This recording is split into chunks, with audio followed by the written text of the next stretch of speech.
गरुड़ ने कहा, हे केशव, यमलोक का मार्ग किस प्रकार कष्ट देने वाला होता है? वह जिस प्रकार से पापी मनुष्य जाते हैं, वह हमसे कहने की कृपा करें। ऐसा प्रश्न करने पर श्री भगवान कहते हैं कि प्राणी को यमलोक का मार्ग बड़ा दुख देने वाला है। मैं तुमको बतलाता हूँ। तुम मेरे भक्तजन हो, तथापि सुनने से तुम कंपायमान हो जाओगे। उस मार्ग में विश्राम लेने के लिए कोई वृक्ष की छाया नहीं है तथा अन्न आदि भी नहीं है, जिससे कि प्राणों की रक्षा हो सके। अत्यंत कुशातुर प्राणी जलपान करे। ऐसी भी मार्ग में जगह नहीं है और साथ ही प्रलय काल की भांति 12 सूर्य वहां पर तपते रहते हैं। उस मार्ग से जाता हुआ पापी मनुष्य कभी शीतल वायु से पीड़ित होता है तो कभी कांटों तथा महाविषधर सर्पों से आवेशित हो जाता है।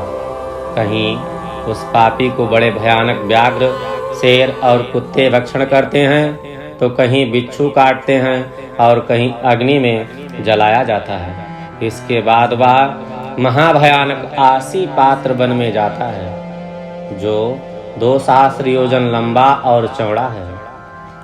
वह वन कौवा, उल्लू, वट, गिद्ध, मधुमक्खी, मच्छर आदि जीवों से तथा दवनल से व्याप्त है।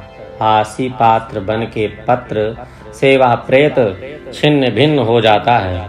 फिर मार्ग में वहाँ कहीं अंधकूप नरक में तो कहीं विकट पर्वत से गिराया जाता है, कहीं तीक्ष्ण शास्त्र चलाया जाता है, किसी जगह नुकीली कीलों के ऊपर चलाया जाता है, कहीं भयानक अंधतामक नरक में गिरता है तो कहीं जल में गिर पड़ता है, कहीं तो जोक युक्त कीचड़ में पड़ता है, कहीं संतप्त कदर्म जलते हुए कीचड़ नामक नरक में पड़ता है, कहीं बालुक से भरे हुए नरक में पड़ता है, कहीं अग्नि से तप्त ताम्रमय नरक में गिरता है, कहीं अग्नि के अंगारे के समूह में पड़ता है, कहीं महान धूल से भरे हुए नामक नरक में पड़ता है।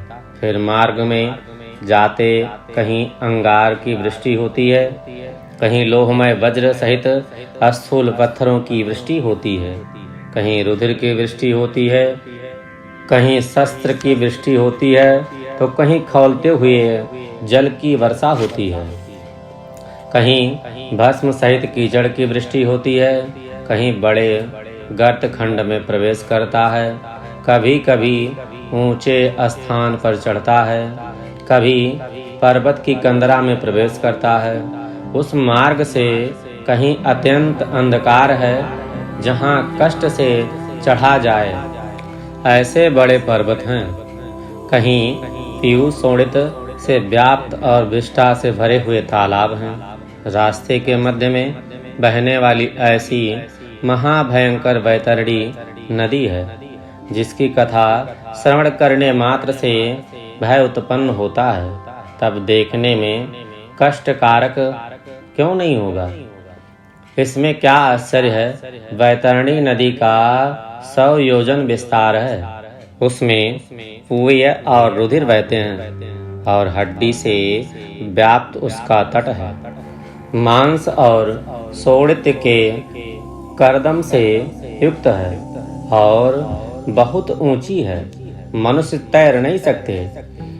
केश रूपी सेवल से दुर्गम है और बड़े बड़े मच्छर आदि से परिपूर्ण है और अति भयंकर हजारों पक्षियों से संपन्न है। ऐसी नदी पापी प्राणी को देख ज्वाला तथा धूम युक्त दिखने लगती है, जैसे लोहे की कड़ाही में अग्नि से तपा हुआ तेल या घी ज्वाला से व्याप्त है। उस नदी का नाम हे गरुड़ वैतरणी नदी कहा गया है। वहाँ सुई के मुख वाले भयंकर कीड़ों से व्याप्त और वज्र जैसी चोंच वाले महागिद्ध वायस आदि से वेष्टित है। शिशुमार, मगर, उल्लूक, मत्स्य, कच्छ और भी जलचर जीवों से व्याप्त है।